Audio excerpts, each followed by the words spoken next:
Na sessão da Câmara dessa quinta-feira, dia 3, nós tivemos muitos assuntos sendo debatidos na tribuna e eu tenho aqui comigo o vereador Tuco.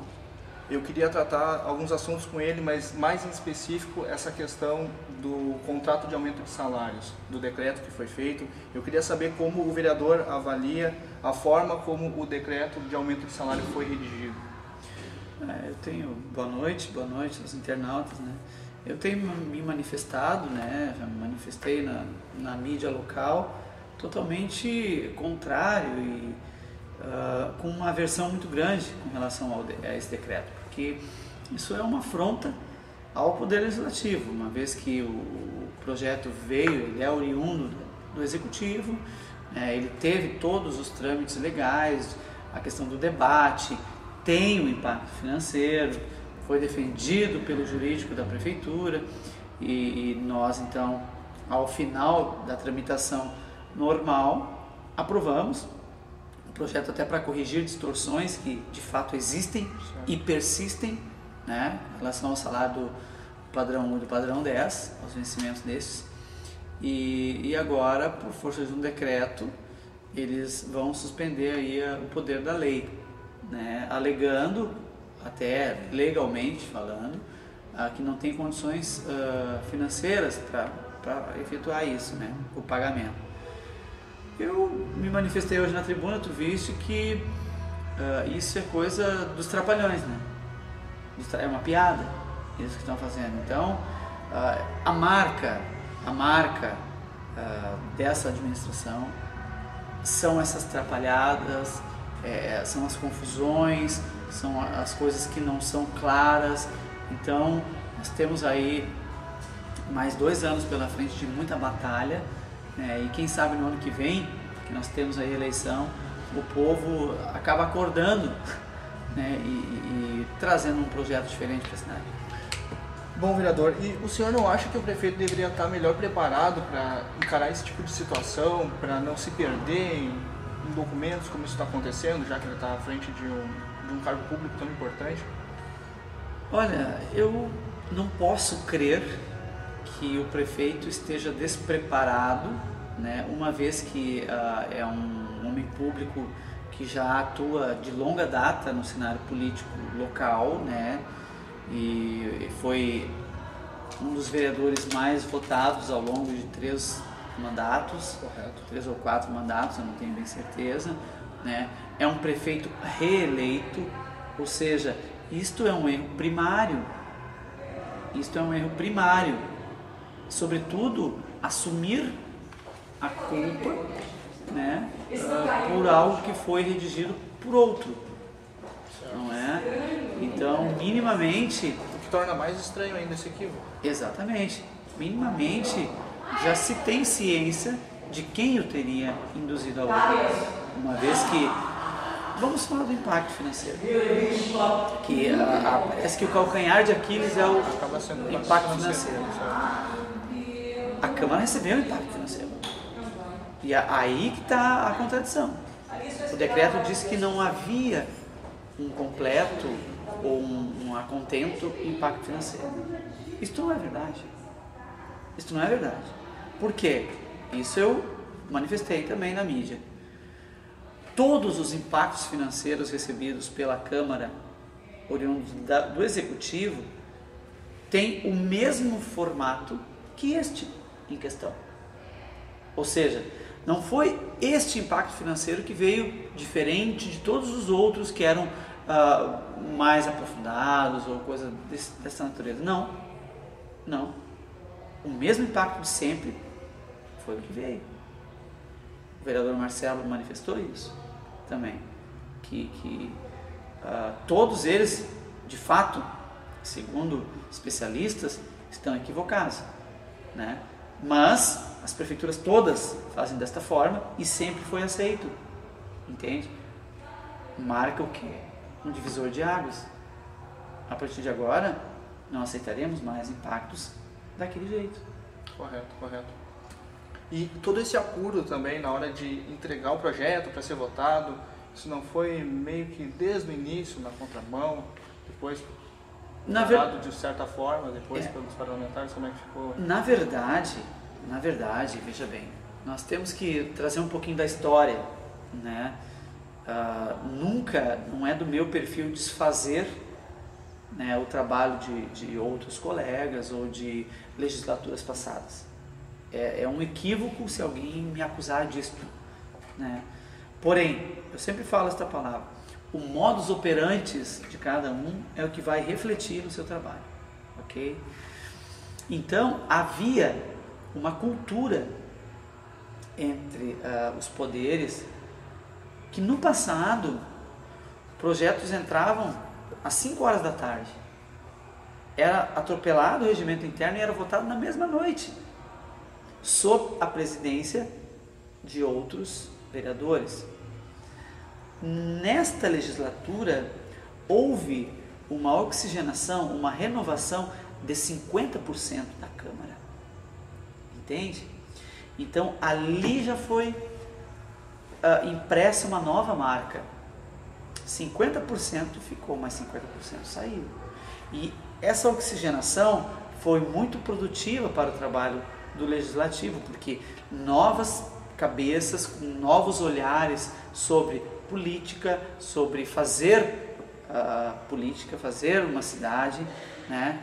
E isso vem ficando cada vez mais acentuado, né? Cada vez mais marcado. E junto com isso o tempo para analisar os Exatamente. projetos. E nós, desde a presidência do vereador Marcelo, que foi o primeiro, depois foi o Schmitz e hoje é o Ari Miller, desde o presidente Marcelo que nós já viemos batendo em alguns assuntos. Por exemplo, reforma do plano de carreira, tá?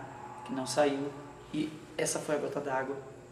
Ou seja, não precisa mais vir com remendos, que não vai rolar, não vai acontecer, né? Nós já tínhamos dito isso, vieram com o último remendo. O que nós analisamos foi a questão do mérito.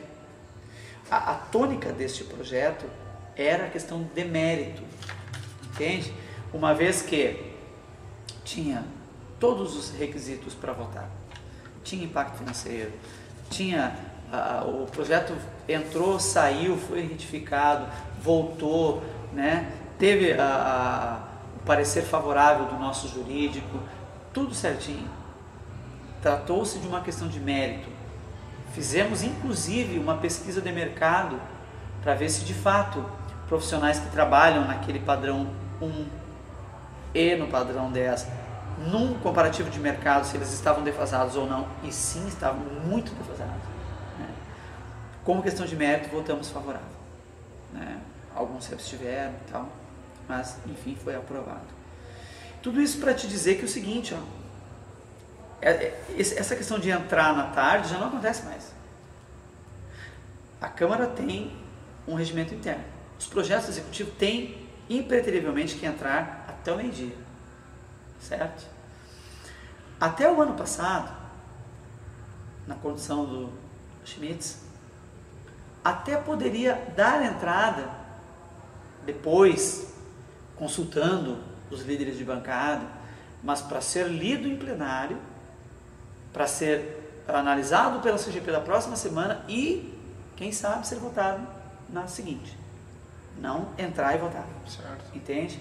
E algumas vezes, com a concordância dos líderes, isso acontecia quando era questão de perda de recurso, de perda orçamentária, né? Então a gente votava. Mas fica aqui já posto que esta mesa diretora já definiu isso. Nenhum projeto vai ser aceito após o horário do expediente, que é de entrada ao meio-dia, né? Então, eu acho que nós avançamos com isso. Retirando um pouco essa exceção para que tenha mais compromisso. Exatamente, exatamente. Porque, na verdade, o que nós observávamos?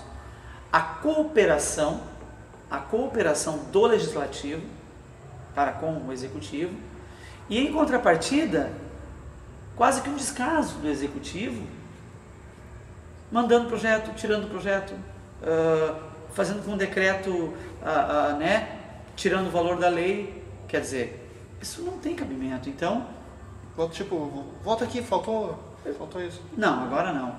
Agora, enquanto não tiver tudo nos mínimos detalhes certinho, nós não vamos apreciar. Certo. E essa forma de tratar as coisas com mais seriedade se deu também em função desses últimos equívocos, né? Porque vocês acabam trabalhando na contramão também. Eu não usaria a palavra seriedade, né? Eu usaria a palavra rigidez. Rigidez.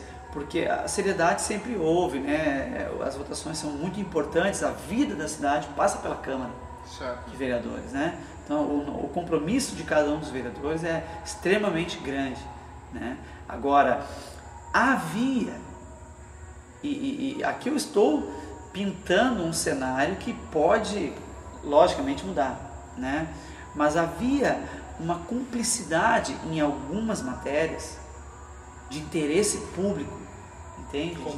Comum, né? Para essas questões. Mas agora é o momento da rigidez. Certo. É o momento da rigidez. Por quê? Se eu vou falar por mim, tá? Se eu sou um crítico e um amante da competência, da qualificação, tu entendes? E sou um autocrítico disso, porquanto que eu estou em formação contínua, eu participo de todos os seminários, congressos, cursos possíveis, né? E isso não é mérito meu, eu acho que é o mínimo que um ator público, um político, né? Alguém que tem poder de decidir os destinos da cidade tem que ter. Como é que eu vou aceitar que permaneça numa administração pessoas que levam o administrador a erro? Correto. Você entende? Sim. O decreto, o prefeito assinou, alguém me levou ao erro, um secretário dele. Não posso, a gente não pode fazer isso, sabe? Então, quer dizer, 2011 está começando, né? Hoje é a primeira sessão ordinária, né? Nós tivemos muito trabalho durante o recesso, né? Tivemos algumas reuniões, né? Tivemos a mesa diretora se reuniu, né? Eu participo da comissão do plano diretor, eu participo da comissão de cidadania e direitos humanos, quer dizer, nós tivemos muito trabalho durante o recesso, mas hoje, ordinariamente falando, demos aí o pontapé inicial e esse ano de 2011 promete, com certeza a cidade de Montenegro vai obter resultados muito positivos. Vereador, uma última pergunta, como a Câmara de Vereadores pretende analisar daqui por diante os projetos encaminhados pela administração com um pouco mais de cuidado? Como vai ser feito? Eu diria que, de novo, não é a questão de cuidado, porque os projetos outrora também todos eram analisados com muito cuidado, muita cautela, inclusive este em questão, aí eu repito, toda a discussão foi esgotada e havia um impacto financeiro. Certo. Agora, se o impacto financeiro estava errado e os números estavam equivocados, nós temos que confiar nos documentos, entende? Porque nós não temos o domínio das finanças lá do município. Uma coisa é um projeto que demorou um bom tempo, um tempo grande para ser desenvolvido. E mesmo assim, querido, vocês têm os números para analisar ele. Mas mesmo assim, um vereador, por exemplo, pede informação e solicita que se anexe um impacto financeiro. O Poder Executivo da cidade, com seus secretários, assinado pelo prefeito, envia um impacto financeiro. Nós podemos desacreditar? Não. É um documento oficial, está publicado, qualquer um pode ver. Certo, certo. Além de tudo, o vereador depende daquilo para continuar. Lógico, entende? Então, eu vou, só para encerrar, eu vou dizer de novo, os projetos serão analisados da mesma forma como sempre foram, com muita cautela, com muita responsabilidade, porém, agora com toda a rigidez que o regimento interno da Câmara de Vereadores prevê.